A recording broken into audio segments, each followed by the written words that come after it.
Assalamualaikum warahmatullahi wabarakatuh, teman-teman. Apa kabar semua? Jumpa lagi dengan saya di channel YouTube Isram Law, channel yang membahas tentang hal-hal berkaitan dengan hukum. Nah, teman-teman, sobat Isram Law sekalian, melalui kesempatan ini saya mau bahas mengenai bantuan hukum kepada warga masyarakat yang kurang mampu. Nah, jadi ingat ya Bapak Ibu, terhadap warga masyarakat atau kategori miskin ini berhak untuk mendapatkan bantuan hukum.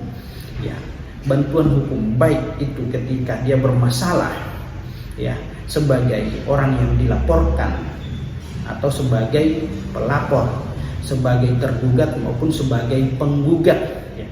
Baik itu masalahnya di luar maupun di dalam pengadilan, teman-teman ya. Mereka berhak untuk mendapatkan bantuan hukum secara cuma-cuma, namun dengan syarat. Ada syaratnya, teman-teman ya. Jadi syaratnya itu ya, warga yang memang kategorinya kurang mampu ya, secara finansial mereka tidak mampu, tidak sanggup membayar jasa pengacara atau kantor hukum. Nah, syaratnya ya tidak banyak sih sebenarnya. Pertama memang ya warga masyarakat yang memang membutuhkan bantuan hukum secara cuma-cuma, lalu kemudian dia tidak mampu membayar jasa pengacara atau kantor hukum dan dapat dibuktikan dengan adanya surat keterangan tidak mampu dari pemerintah setempat seperti kantor lurah maupun kantor desa. Nah, itu ya, surat keterangan itu ya harus dibuatkan dan dikeluarkan oleh pemerintah seperti kantor desa maupun kantor lurah. Nah, itu ya yang menyatakan bahwasanya benar orang yang butuh bantuan ini merupakan masyarakat, warga masyarakat yang memang kategori miskin, tidak mampu. Nah, dibuktikan dengan surat itu, teman-teman ya. Ya, lampirannya itu kira-kira seperti itu ya. Nah, jadi organisasi-organisasi yang akan memberikan atau akan memberikan advokasi atau bantuan hukum itu seperti ya LBH, lembaga bantuan hukum, ya organisasi sosial masyarakat mungkin yang punya LBH, terus kemudian organisasi bantuan hukum seperti yayasan ya, yayasan bantuan hukum, atau mungkin ada YLBHI dan lain-lain. Nah, seperti itu ya. Ini masuk dalam kategori legal aid ya, dan ini merupakan mereka juga menjalankan amanah undang-undang, juga menjalankan program dari pemerintah melalui Menkumham.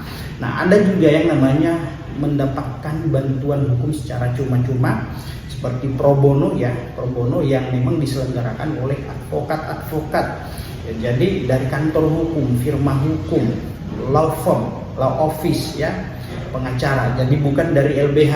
Kalau pro bono itu dari advokat ya, kantor hukum ya. Terus kemudian ya ini ya mereka menjalankan perintah undang-undang seperti yang dituangkan atau diamanahkan melalui undang-undang advokat ya.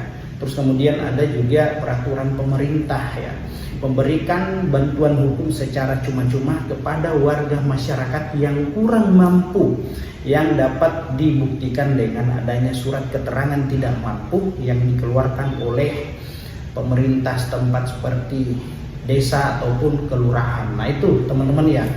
Nah, jadi ruang lingkup seseorang berhak untuk mendapatkan bantuan hukum secara cuma-cuma ini ya, entah itu perkaranya di luar maupun di dalam pengadilan, entah itu dia sebagai orang yang dilaporkan atau sebagai terlapor ya, ataukah mungkin dia sebagai tergugat atau penggugat. Nah, itu nggak jadi masalah selama dia memang bermasalah atau tersandung dengan persoalan hukum, lalu kemudian ya dia butuh bantuan hukum. Nah, maka ya di sini ya negara melalui perangkat-perangkatnya itu akan memberikan, negara akan hadir memberikan bantuan hukum ya kepada warga masyarakat yang memang membutuhkan bantuan hukum secara cuma-cuma dengan kriteria atau dengan syarat. Nah, syaratnya berlaku ya, seperti adanya surat keterangan tidak mampu dari lurah atau kantor desa. Nah, itu ya teman-teman ya. Nah, jadi jangan lagi Bapak Ibu atau siapapun itu yang menyaksikan video ini khawatir tentang persoalan biaya, tentang mengenai bayar jasa kantor hukum atau advokat atau LBH. Yang namanya LBH juga ya, kalau LBH yang memang dikhususkan untuk memberikan bantuan hukum kepada warga masyarakat yang kurang mampu, melakukan advokasi terhadap warga masyarakat. Nah itu ya teman-teman, Bapak Ibu semua, semoga apa yang saya sampaikan bermanfaat. Salam keadilan.